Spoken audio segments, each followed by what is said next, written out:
My name's Jenny Armand. Thank you so much for coming. Obviously, we're co-hosting this event with Audio Network, who we use for music when we're music supervising. They're amazing. And I'm the EP at Found Objects, which is in New York City, right near the Flatiron Building.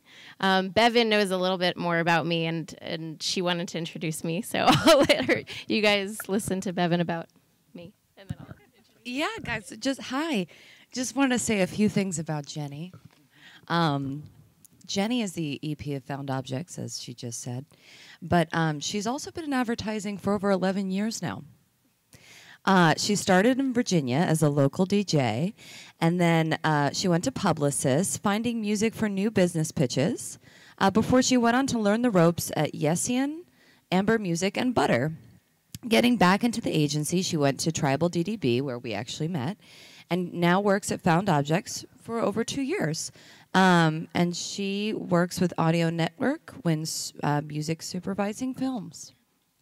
Yay! Jenny. Thank you. So these lovely people are very special, and I want to introduce you guys to each one of them. So I'm going to start with Emiliano there in the blue. So this is Emiliano Gonzalez de Pietro. He's the Global Executive Creative Director at Gray East. So he's born in Milan. He was raised in Madrid, and he got his start in actually investigative journalism, which I thought was really cool. He's been an instructor at Miami Ad School. He's also been at Gray for over 5 years. He was at Gray Peru, and then at Gray Columbia, and then now in New York. He's won numerous pencils, lions, and he also got the Grand Prix for creating this awesome invention as payphone banks, which were in Colombia, which is awesome. So that's Emiliano. Next, we've got Bevan. So Bevan is a creative director at Gray West, which is actually the new LA office. She was employee number 5, I believe, 4 or 5. She got started as an intern at the Conan O'Brien show. She's from New Jersey. She holds a degree in psychology, neuroscience, and philosophy. She's been a writer on SNL. She's worked at Momentum, AKQA. She's now at Gray West. So I actually worked with her, yes, at Tribal DDB. She was amazing to work with then. And her claim to fame is the most recent work with YouTube, which is straddling the Me Too movement. And that was a collaboration between YouTube and Google, and reinventing a fairy tale, putting a different spin on it. So she recreated Little Red Riding Hood. And it's really cool, and she did it in 6 seconds. So definitely check it out.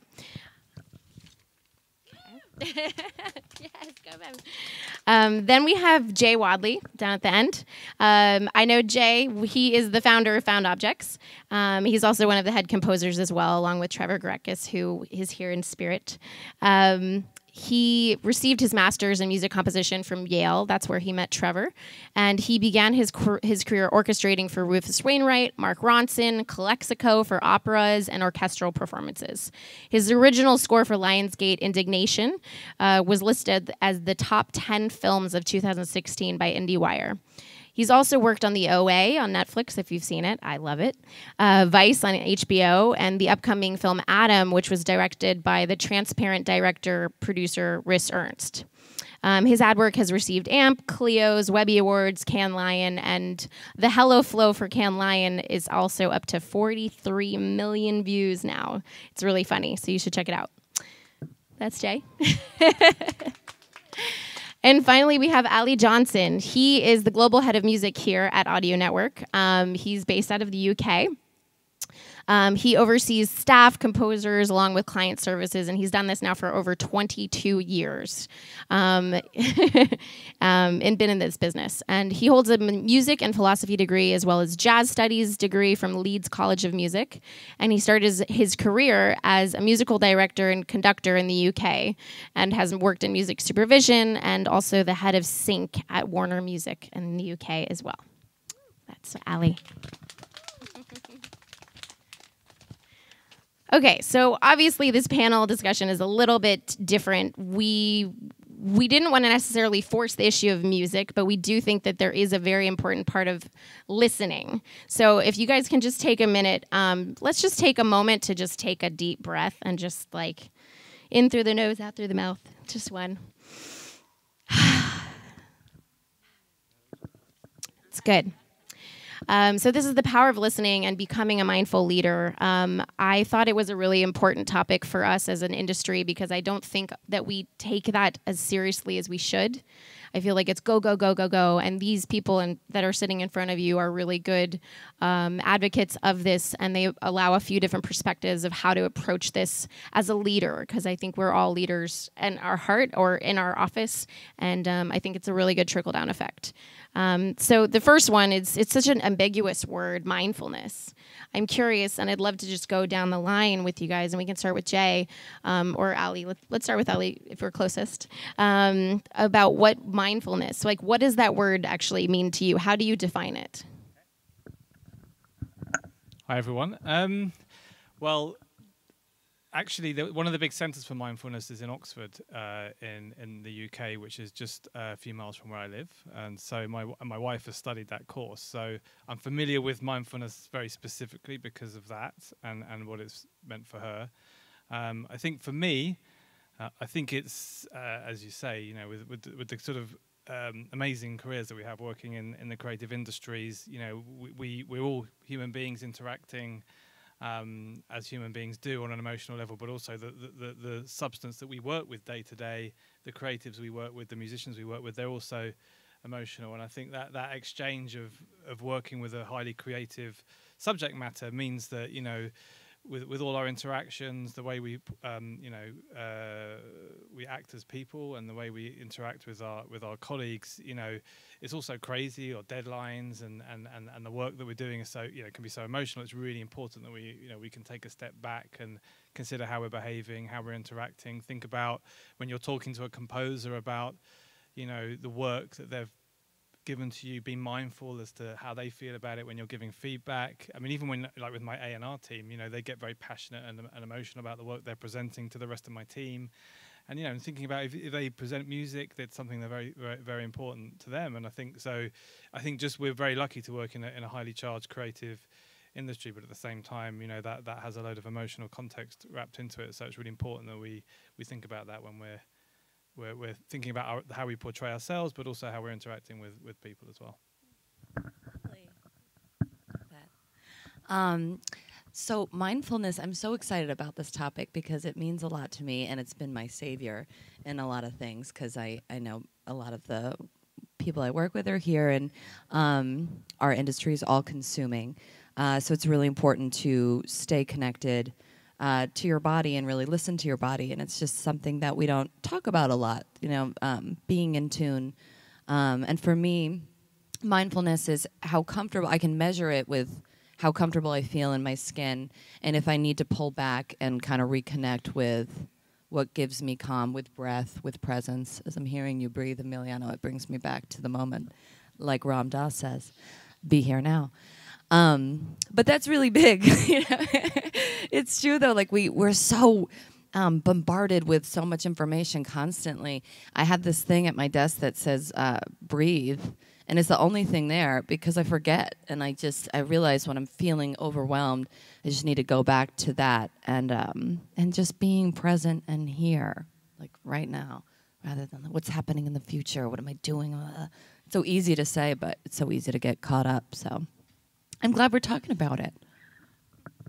Yeah, sorry for the heavy breath. I'm a heavy breather. Yeah, it's good. Yeah. Yeah. So I keep getting these alerts from my Apple Watch that say breathe, and I sort of always hit the snooze button. So I guess I'm not very good at like that type of mindfulness. But I think when you're a creative director and you have to, I mean, one of basically the crucial thing in a creative director's work is the moment when you sit and, you know, talk to your creatives and have to go through all these ideas that are being pitched to you, right? And that is what defines really a good creative director. That is the moment of truth. Which ideas are you going to pick? Which ones are you going to kill? Which ones are you going to, sort of try to curate and improve? And that's not only going to define your success as a creative director, but also the success of your team. So if you're not very mindful of all the little, things in your ego that could get in the way of doing that job properly, where you're somehow trying to kill an idea because maybe you don't like that creative so much, or because you had an idea was similar but was kind of inferior, you cannot accept it. So I think in that situation, being mindful would be to sort of adopt kind of a like an objective point of view where you're seeing yourself as you are speaking to those creatives and really judging, am I being fair? Am I being objective? Am I being a good creative director? Or am I letting little unresolved issues within me get in the way and sort of sabotaging the whole process? And by doing that, also sabotaging my relationship with the team, and that eventually could lead to losing the respect, which is the worst thing that can happen to a creative director, right? So I think there's a very interesting take on mindfulness on this front, I think. Yeah, and I may echo some of these things as well, but like from my standpoint and in particular my position, being both a creative and a business person, that's one thing that I think I struggle with, is like being present in each of those capacities in the moment. It's like I have to wear these different hats, and I'm constant, there's constantly things obviously in our industry that happen like with super quick turnarounds, and there's always demands from the client that need to be attended to urgently, and just like allowing myself, trying to find those moments where I can be present both as a business person and a creative, and like still be able to dive into the creative process that like really requires that attention and focus to and response, and like emotional response and time response to the creative aspects of things, so that I can be creative and be present in that moment and not be thinking about working on cash flow management. So those are things that I think I like when I'm trying to think about mindfulness, is being present in each moment and each role that I have, in each capacity, in each interaction that I have, I think, being aware.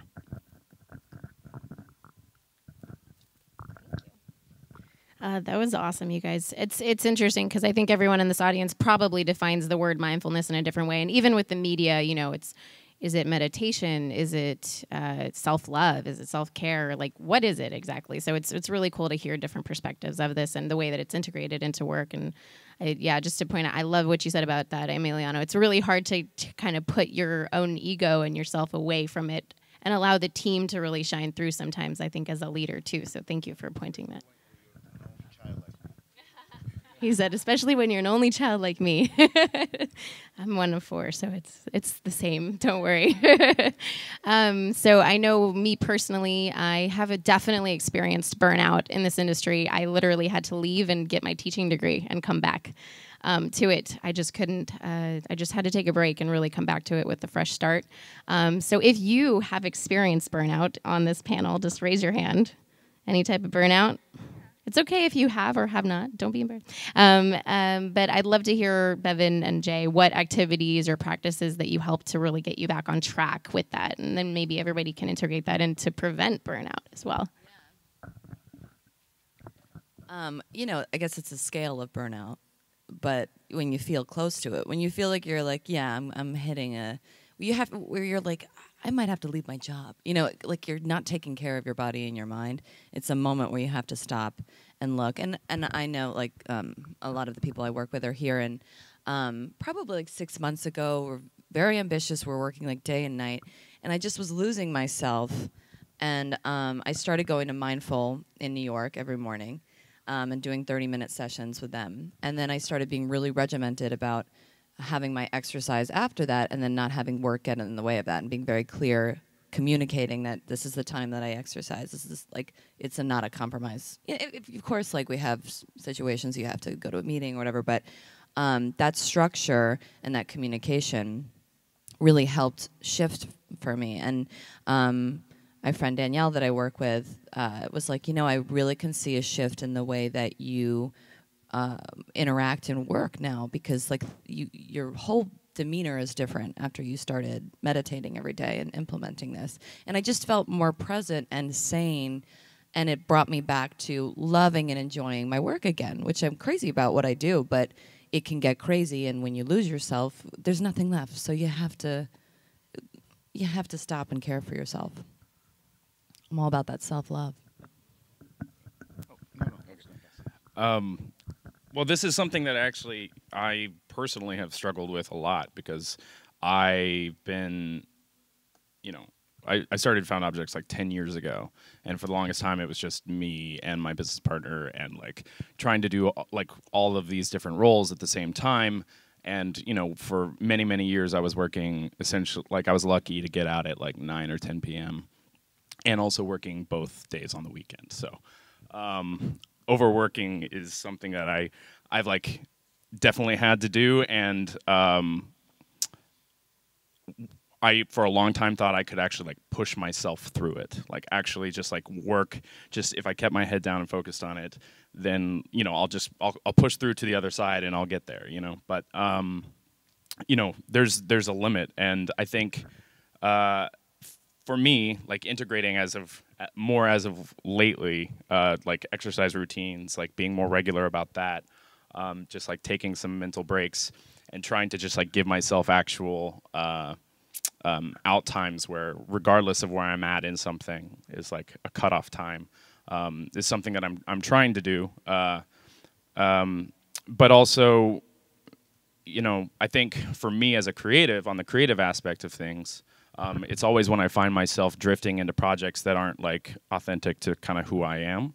And I find myself very much grounded when I'm back in my zone of like, I love orchestral music and I love concert music. That's my background. And when I have the opportunity to work on films and longer form projects and like invest my myself into those, I find it like very rejuvenating and restorative. So for me, it's like finding that balance between working on my own personal creative projects and the stuff that I do because the company is a machine and it does what it does, and we need to be working on lots of different types of projects, but like finding like who I am as an artist and like continuing to dive back into that is always important and very rejuvenating. So. Yeah, I like to. Yeah, it's a very interesting question, and I just reminded me of my mom since I was a teenager. Always told me that she was completely surprised at my ability to do nothing, and to literally be laying in bed looking at the ceiling for 2 hours, right? So you should always be able to do nothing. And as a Southern European living in New York, I detect, and maybe it's more of a New York thing versus a U.S. thing, and maybe you can help me try to understand that. But New Yorkers have a hard time doing nothing. Even the lunch break, 90% of New Yorkers are going to eat their lunch at their desks. That is wrong. You should definitely not do that unless you're really, really, in bad shape for any reason because you're working on a pitch or whatever. But that's bad. Southern Europe, Spaniards, we take 3 hours for lunch. That is bad too. But yeah, so somewhere in between. But so you don't always have to be going to Equinox and then going for a run and then go back to work. Sometimes you just watch a bad show. What I usually do is I watch Suits, and that puts your brain in this kind of like latent state that is very healthy. Yeah. That's great. I don't know if I can follow that, but I was just yeah, I definitely relate to the subject of obviously I'm sure we'll focus on high performance, but then how do you look after yourself while you're doing that? Exercise is really tough. I think as you get older as well, it's really tough because you know that in order to be high performing, in order to look after your family and to do a good job, look after your team, you need to look after yourself. But there isn't a rule book, and I constantly find myself in that situation of should I spend another hour at work, which means I'm not going to have time to exercise when I get home, or and that I think that's really tough because there isn't a rule book.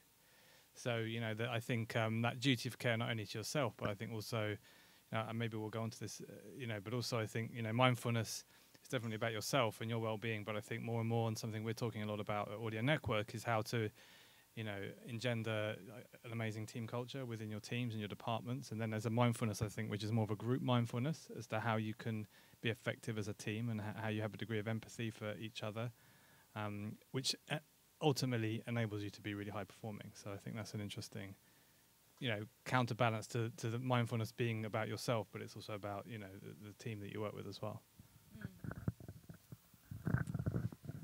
Yeah, this is awesome. Thank you guys. That was great perspectives, and I might watch Suits as well. Just check it out. Yeah, it's interesting because Found Objects, I feel like we've also just been able to adopt an interesting culture. I think we owe it to Jay for ordering salads every day, but we've really stepped up our game with being healthier, so that's good. I have a fun question that I didn't actually tell you guys about prior, but I'm curious, we're here for music, obviously. What is your go-to song or musical style, maybe genre of what do you use to ground yourself if you're freaking out, you need to listen to something, you need to, put on your so-called suits. What do you listen to? If I had to pick one, I think it would be early Stevie Wonder, because I think that takes me back to, everyone loves Stevie Wonder, but I think for me there was a particular moment when I was discovering his early albums and just realizing that, as well as a pop star, essentially, he was this amazing deep musician as well. And so there's a lot in his music that I relate to, which and I don't listen to it that much. So when I need to go back and really engage with why I got into music, then I think that's what I do. That's a good one. It's funny. I think if you ask, it's a great question. I love that because it's so personal. It really is an open door into what connects with people emotionally and where they go when they need to go somewhere. But recently I realized I go always to Toots and Maytel's Pressure Drop when I'm gonna have a panic attack. And I'm I can't function at this meeting and there's a pitch thing, I've gotta be present. You put that on and you're like, hey, we're okay.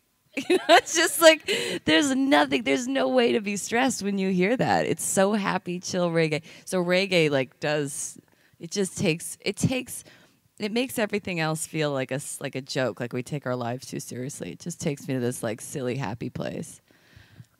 Yeah. Yeah, in my case, it's 90s rap, mainly Public Enemy. Don't ask me why. It does it for me. I don't know. Mine is Stravinsky's Rite of Spring, oddly. That or Mahler's First Symphony. Those are things that I loved studying and getting into in grad school. And that was every time I go back and listen, I rediscover myself every time I actually dive back into classical music and listen and read the score at the same time. It's super meditative. It takes a lot of focus and energy, and I have a hard time focusing on one particular thing, so that's always good for me. I love this, and I really want to hear the audience after this talk because I kind of want to make a playlist for everybody, just the different levels of chill. Public Enemy and Stravinsky and Toots, and and Stevie Wonder. For me, I worked with a band called Lucius when they first started out, and that was about 10 years ago. I was managing them and booking them, and I listen to their song called Shenandoah, and it just takes me right back and it gets me really calm. There's also a band called Tycho that sounds like you're at the beach, so I listen to them too. Okay, so we're talking about clients right now. This is an interesting one. I think that there's an interesting approach, and you can also, if you can't relate with clients, I think you can, but you can also put it to your team as well with this one. But I'm curious what communication challenges that you run into sometimes with them, and any listening tools or approaches that you use to just be able to communicate a little more effectively, because obviously we're here to listen. I think a lot of us don't listen enough. So I'm curious how you guys have been able to manage that. I mean, right now, because I'm working on the curation and creation of our catalog, so we obviously do take on board a lot of feedback from customers, and that leads into our commissioning and approach. But I think I'd like to go back to earlier in my career, and I used to work a lot in audio branding.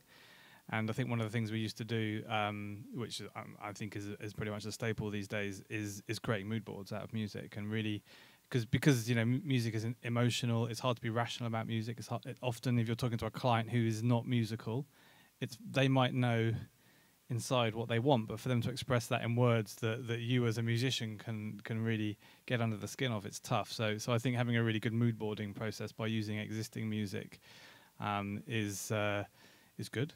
I think obviously with you risk having a temp track that then you just ultimately have to copy, and that's obviously for a film composer a big issue. But I mean that's what they do in Hollywood because it's the only way really for people to.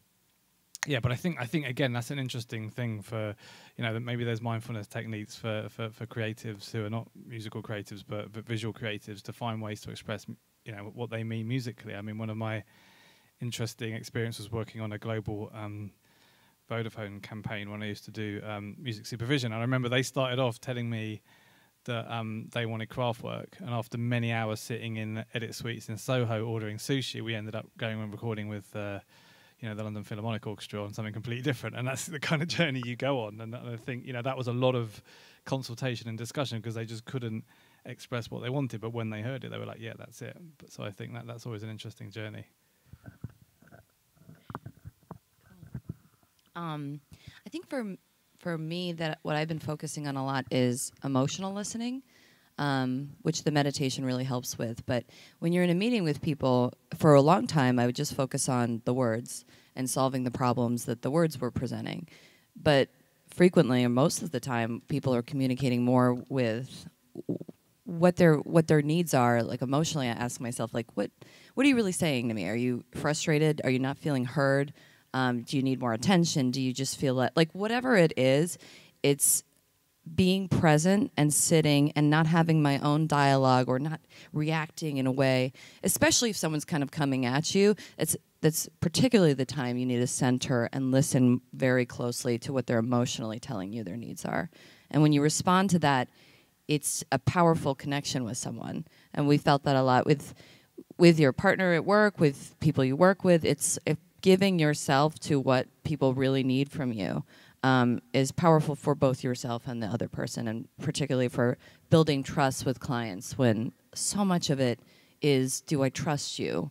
If they're buying into your work or your ideas, it's, do I trust who you are and do you hear me? So that's my focus. Yeah, I think that's a crucial word, trust, and that's one of the great challenges of our industry. Is ideas are born in environments that are very often quite removed from the client's environments, and you have to bridge that divide. Where you're talking to somebody who's probably not going to share some of your sensitivities or tastes, and you need his or her trust. And in order to establish that, you need to convey a sense of calmness. And you can use silence and pause. And then, personally, I do this late night DJ voice that really works really well because it just sort of like soothes them. You know what I'm talking about. Yeah.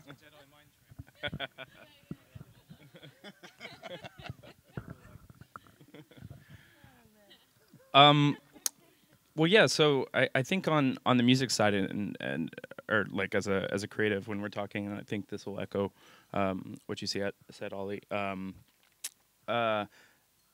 oftentimes my clients, like the people that I'm discussing music with, don't often have the language, like the technical language, to speak about it, and I think they always feel a bit insecure about that, and it's like making sure that the client feels taken care of, that like it's not about them having the knowledge, it's just them about expressing themselves creatively to me, and I'm the person. It's my job to then translate and be the technician, and then translate that stuff to achieve what they ultimately want. So I think I think that was a big development when I realized that like, oh, like if I just make them feel comfortable talking about this in the language that they do have, and establishing that trust, and like that sort of safe space where it's like, I'm not judging you, like for lack of a better word, it's like, this is an open forum.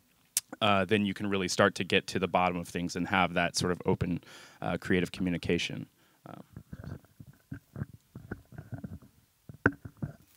I think just to add to that, I think an anecdote which I think is really important, and especially if this was an audience of like young composers who wanted to get into film and TV or advertising composition, I think to echo what Jay's saying, I think one of the key things that I end up discussing a lot with composers is, the reason Jay is good at his job is not just because he's an amazing composer, is because he knows how to do that client relationship work. He knows how to work with the director, and there are so many amazing composers that I talk to who either don't have the skill set to do that, and therefore they don't get as successful as they deserve to be because of their musicality, or they have a sort of degree of like, well, I'm the expert, I'm the musician, so I'm right. So if a director says to me, I don't like this track, the composer says, you're wrong, because I'm the musician, I know it's the right track.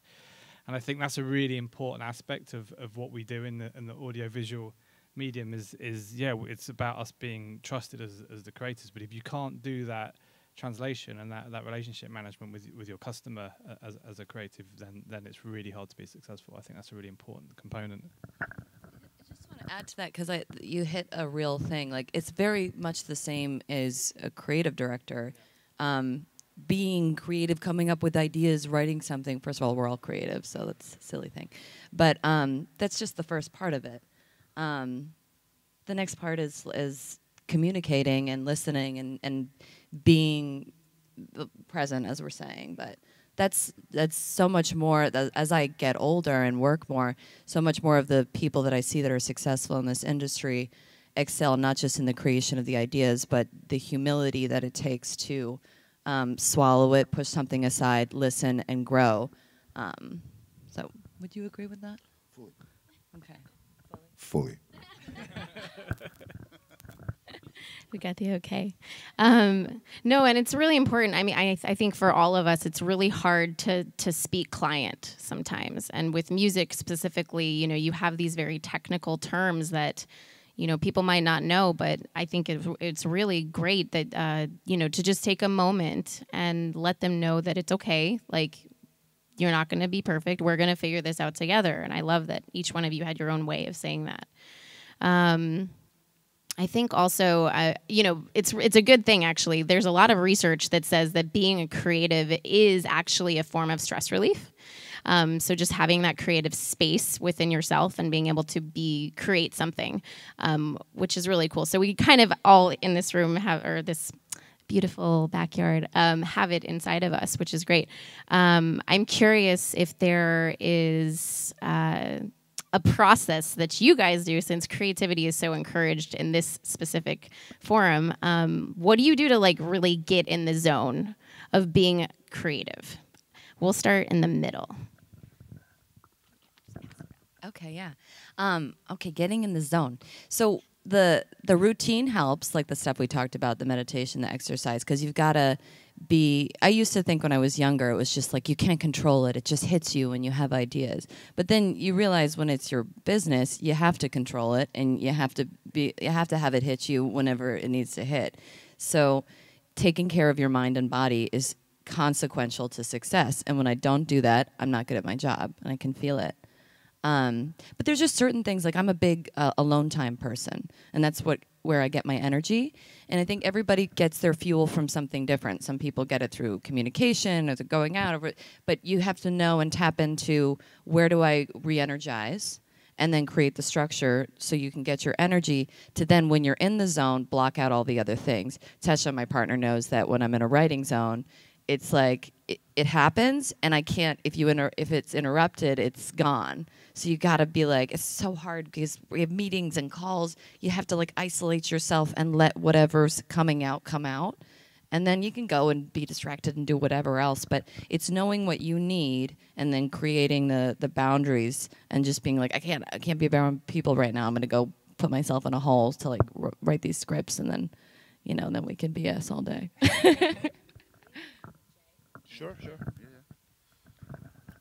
Yeah. So for me, probably annoyingly so, I will mute my phone on my desk, and I try to, like, when I'm, especially on longer form projects, when I'm working on film and television stuff that is sort of more of a marathon than a sprint.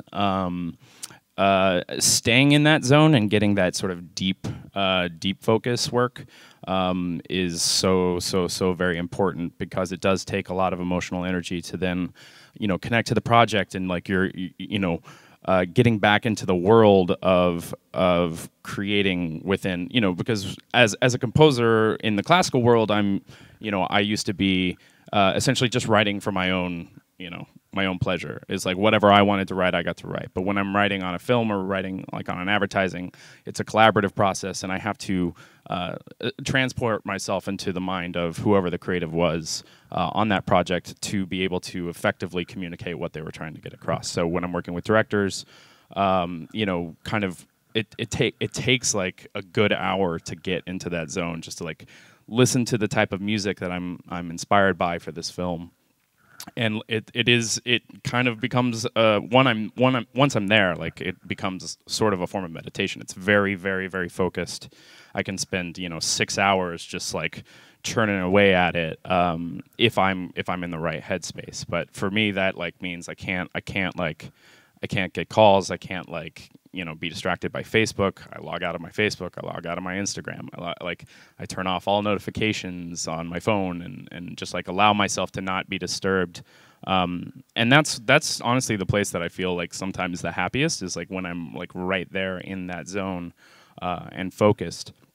And with the advertisement work, it's a little bit different, and it's hard because I'm constantly switching gears between projects and creative mindsets.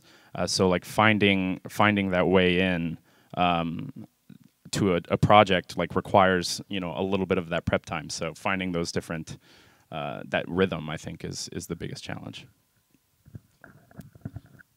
Yeah, in my case, unfortunately, I'm very unstructured, and in all these years in the industry, haven't figured out, and it's a shame. I should have been able to figure out a method, but I don't have one, and so yeah, just like Bevan, sometimes as a writer, you somehow start writing, and it seems to be working, so you keep going.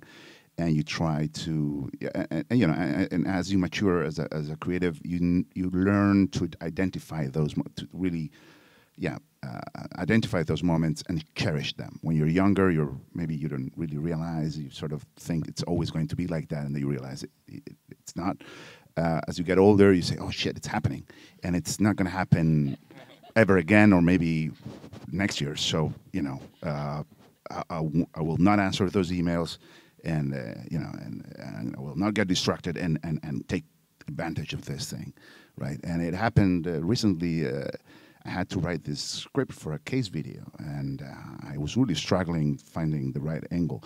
And it was a Saturday in New York, and I was eating a croissant with some coffee at Chanson on 23rd Street, which is luckily was right across from the agency. It was funny, and and suddenly I started.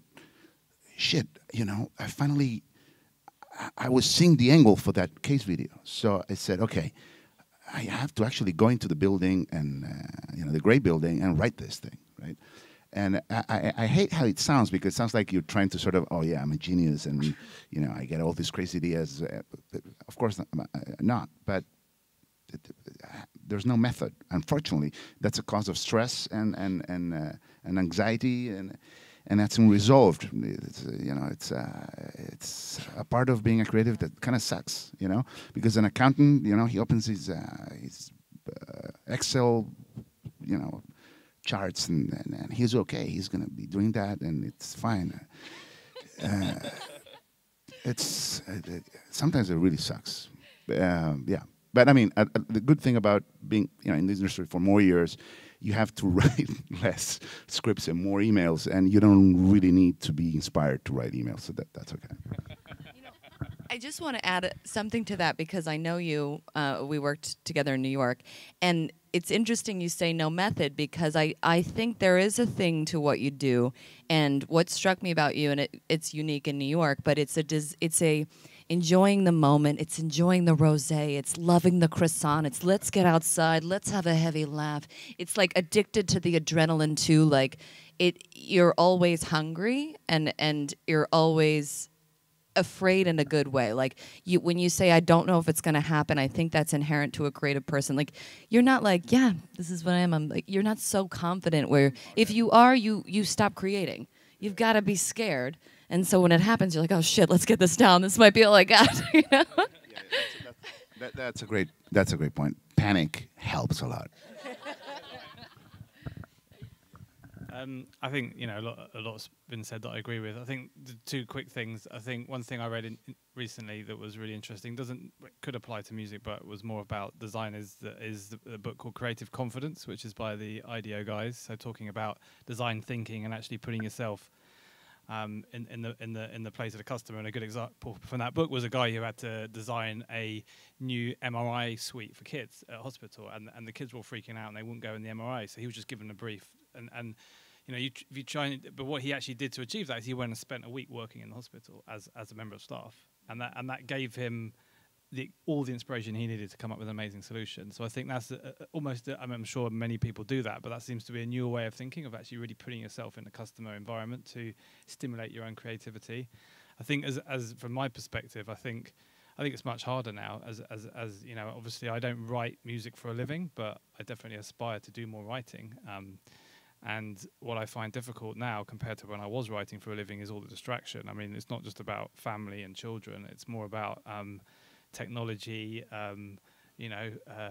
Netflix, emails, and as much as you can say, well, this is all new stuff that I'm not going to get affected by, it does affect you. So I think having the ability to give yourself time to do the research, to get yourself in a creative mode in the subject that you're going to want to compose in, and then maybe it is unstructured, but I feel like I've always found that I needed time to research.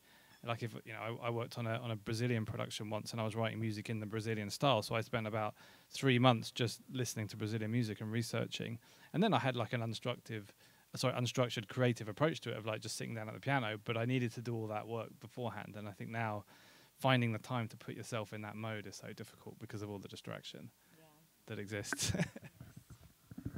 Yes, technology is not always our friend. Although there are actually a lot of apps that people use for meditation or calmness. Speaking of that, I'm curious, and this is the second to last question. Just flew by. As far as our timelines go and deadlines, we have crazy deadlines that are like, wait, you needed this yesterday? What? How do you find time? 10 minutes. How do you find 10 minutes in the day, and what do you do in those 10 minutes to get yourself centered? There's a lot of different approaches for that. There's no textbook for that. It usually takes more than 10 minutes. For me, it's going out on my bike. That can be anything from 1 hour to 5 hours, much to the chagrin of my wife. But that's my time alone is out on my bike on the road. But I think in a work scenario, the honest truth is that if in those situations I want to empower my team to smash it. I don't want to always be the one who's trying to find the solution to that kind of scenario. I think it's really important to empower the people around you to solve the problem. I don't think I could do it on my own. Yeah, I guess mine's kind of cliche, but I've been doing now that I moved to LA and I don't have the studio in New York, I just do like 10 minutes of meditation in the morning with Headspace, and then I have it play out loud. And I mean, it gets to like levels of ridiculous. Or like sometimes they're guided meditations, and it's like, you are loved, and I'm like, I am loved, and I'm like, God, sometimes I'm like a little outside myself, where I gotta laugh at myself. But you know what? It helps, so I don't care. So now I just do a lot of positive self-talk. You are loved. In my case, lunch break is very important. I like sitting in Madison Square Park, eating my salad or whatever, in the sun, people watching. Those 15 minutes are very important. And then that's usually in the weekdays I try to do that as opposed to eating in front of your computer. And another thing I do is I go to the movies by myself a lot. And I find that's it really helps me. The last one I saw was a movie called Upgrade. It's like this cyberpunk film. In the near future, people have weapons embedded in their arms, so they will open their hands and shoot bullets out of their the palms of their hands, right? And so I was sitting there watching this, and thinking, this is really helping me. I feel completely disconnected from anything, and you have to do this. It's great. I mean, it works, and to sort of remove yourself from logic, if you want. That was extremely logical, shooting out of your hands, and yeah, I think it's removing yourself from logical thinking when you are creative helps, like brain synapses, I think. Yeah. For me, it's always been like coffee break, like going out to grab a coffee, and I would always like have my friends at the coffee shop, like working behind the counter and talk to them. But I then bought an espresso machine, so I don't go out to see them anymore. But I think there is something about a ritual of a coffee for me. Is like always like, now I go and I make my coffee and I go back and I sit at my desk and do a little bit of listening, and it's a short amount of time, and it's not necessarily disconnected from what I do in general, but there's something about the ritual, I think, that that always like helps me reset to be able to like then focus.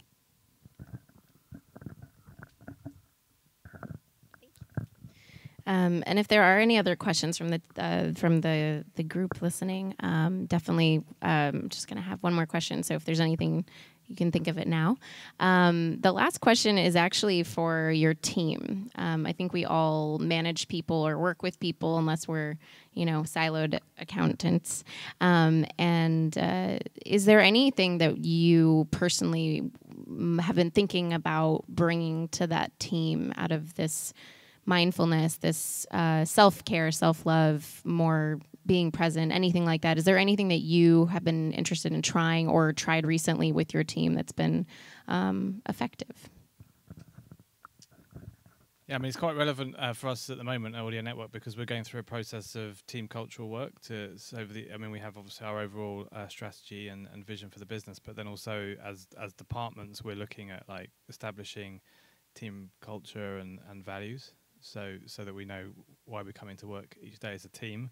I think my takeout from that is, listening to everything that's been said during that process, is just a really interesting balance between, people as individuals and what they bring as individuals, but then them respecting and appreciating what other members of the team bring, and trying to find that balance between, it's not just about, a sort of utilitarian atmosphere, but it is about, you can't be effective as a team if there isn't a degree of empathy, valuing what other people bring as in the role that they do within the team. So I think just for me, it's just finding that balance, and I think that's the most challenging thing. The thing that I'm really wanting to get better at as a leader is to help the team find that balance, and that balance might be in a different place for each member of the team, because some people are much more focused on themselves as an individual, others are much more wanting to come to work and have friends, with the people that they work with. So I think trying to find that balance across the team is for me critical in making the team as successful as it can be.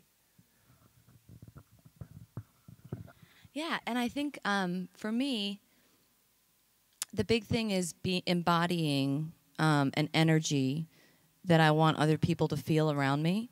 So I want people to be relaxed and confident and happy.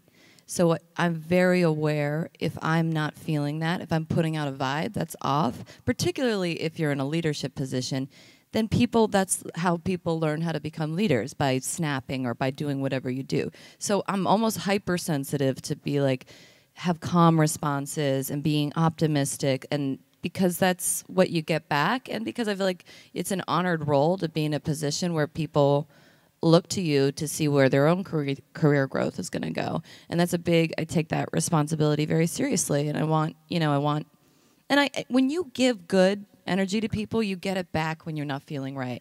And you can come in and they're like, hey, they say the things to you that, the kindnesses that you need at that time. So it's creating this beautiful cyclical relationship. Just being aware when you're in a bad mood and being like, hey, I'm in a bad mood. But they usually know. They usually know. The minute you walk into the office, they know how to recognize it. I think one of the great challenges is, once again, in the case of creatives in big ad agencies like us, or like you and I, is these are huge corporations owned by even bigger corporations, right? So with their corporate culture and everything. And of course, that is not the immediate, it's not the most intuitive friend of creativity, right? So how do you establish a sort of a safe environment where ideas and crazy thinking can thrive within, a structure where you can be reported to HR for basically anything, right? So so there are a couple of things I do, and I do them once again in a pretty unstructured way. But if I have to look back and look at what I do, is one of the things is sort of instill, and this sounds awfully wrong, but it works, to instill kind of a us against them culture, where you say we're like a Navy SEAL team here, and we're fighting this war against everybody else, and so we're gonna make this shit happen. We're gonna have these crazy ideas, and you're gonna trust me as a leader to go out there and die trying to make them happen. But of course, I'm gonna trust you dying trying to actually have those ideas. And instilling that sense of drama and like being on a mission really helps kind of like build this really tight relationship. It really worked out when I was in Peru and when I was in Colombia, and now in New York I'm trying to do the same. It's a much bigger office, so there are more challenges, but that kind of works. And the second thing is, at the same time that you create that drama, is, and it sounds kind of the opposite, but this combination works, I think, is keep things light. I'm always joking. I'm always saying it's just advertising, whatever. We're not neurosurgeons, I mean, there are people out there who can open a skull, like sort of manipulate a brain, then put the skull back together, and the person actually wakes up and walks after you've done that to that person. So, that's like a real job. So, just, keep it light. We're just, laughing and making fun of each other. And sometimes crossing probably certain lines. And I think that creates also this sense of, we're, this is a cool group. I want to belong to this, and I'm going to go all in for this guy and for my, for my peers. It kind of sounds too militaristic right now, but I don't know. That's the way I do it. Well, for me, I guess, we're a small company, so, and for the longest time, it was very, very, very small, and only as of late we're 6 and 7 essentially now, and looking to grow a little bit from there. So team culture, I think, is something that, I've never worked in an agency. I've never worked at a company like other than mine. So it's something that I didn't really know much about, and it's something that Jenny actually has worked really hard to establish at our company.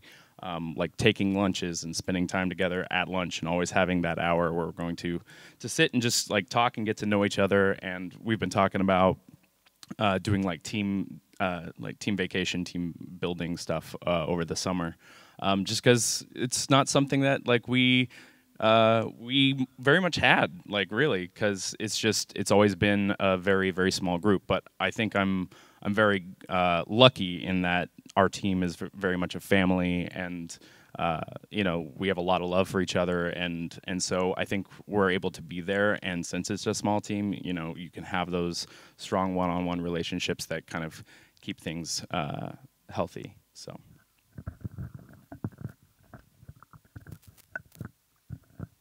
Now I'm emotional. Thank you. Is there anybody in the crew, in the crowd, that had any questions for anybody individually or anything like that? Raise your hand. If not, you can chat about it after. Mary Cross. Say it one more time.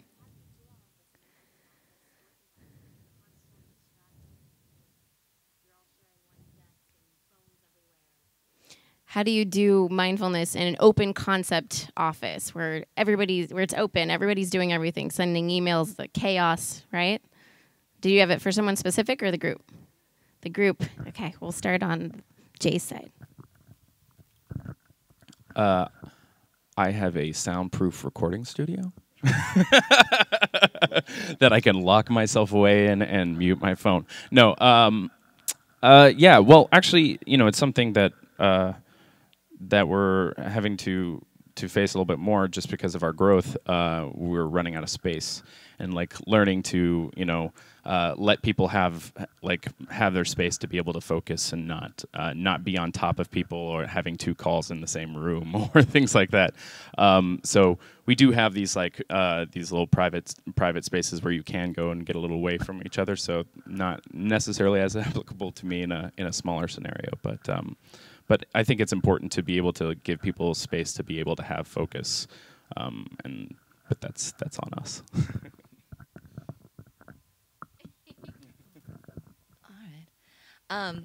No, I would just say, I guess it's nodding to what we said earlier, but getting out of the office is big. And just also open offices aren't bad in that you can spread the vibe. You can just get a good, having loud jokes yelled. I like just a space where you can yell and connect with 17 people at once. They probably don't like it as much, but I mean, that can be energizing. So it's take from that what you can get. And then when you need your solo time or your more intimate time, get out of the office or find your little hole to hide in. I agree. Looking to my co-workers to tell me if I speak the truth or not. But we have a big open office, which I think we are focused at work on collaboration, both amongst your teams and between teams. I think that's the real focus of us creating the workspace that we have. We do have areas where you can be a little bit by yourself, but ultimately, I agree that I think you have to come into work having taken that personal due diligence elsewhere, and actually then it's more about the team mindfulness and collaboration at work, I think.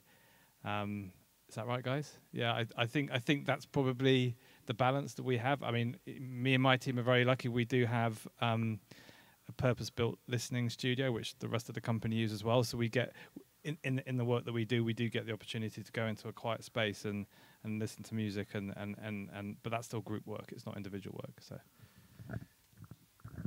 Yeah, and just to add to that, I think headphones are really awesome. They can really, especially if they're noise canceling. And there are actually a lot of apps that I would recommend. There's one called Pause that you can do on your phone. It's just a small dot that you focus on and just move it around with this soothing music that's just ambient. Or Headspace is a really great one. But I think there is just this moment you have to advocate for yourself where you're no one's going to do this. No one's going to advocate for me. They don't know what I need. I know what I need. And that's this moment of quiet. So it's whether it's taking a walk or going in a soundproof room if you're lucky enough. But I think the headphones are really, really helpful anywhere as long as you have the charge on your phone to be able to use them. Is there anybody else that has any other questions?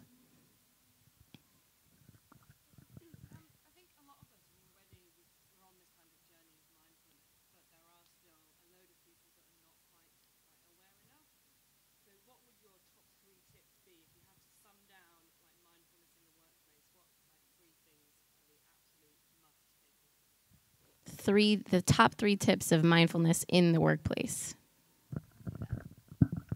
I have two. I don't know what the third one's going to be, but breathing, just taking a breath. I mean, it's huge. It just changes your whole system. And you don't have to believe in whatever to see the effects of that. Listening, as we talked about, honoring people with your attention. I don't know the third. You want to fill in? Number 3 for Yeah, you? yeah, yeah. My number 3 would be like counting to 10 and being mindful of, and I've learned this the hard way, of like whatever your intentions are, the way that you interact with someone can have a really deep impact on them. And if whatever it is you're trying to say, you have to think about how you're saying things and how you're feeding back to someone in a way that's going to have a positive response. Even if that's feedback trying to make them better at what they do, I think that's the other part of mindfulness for me. Nailed it. Yeah, it can be so emotional, actually, giving people feedback, not even just as a leader, but like in human life, like confrontation, giving feedback is like, it's emotional. That's counting to 10 is really good. All right, so we'll check for one more question if there's anybody else. No?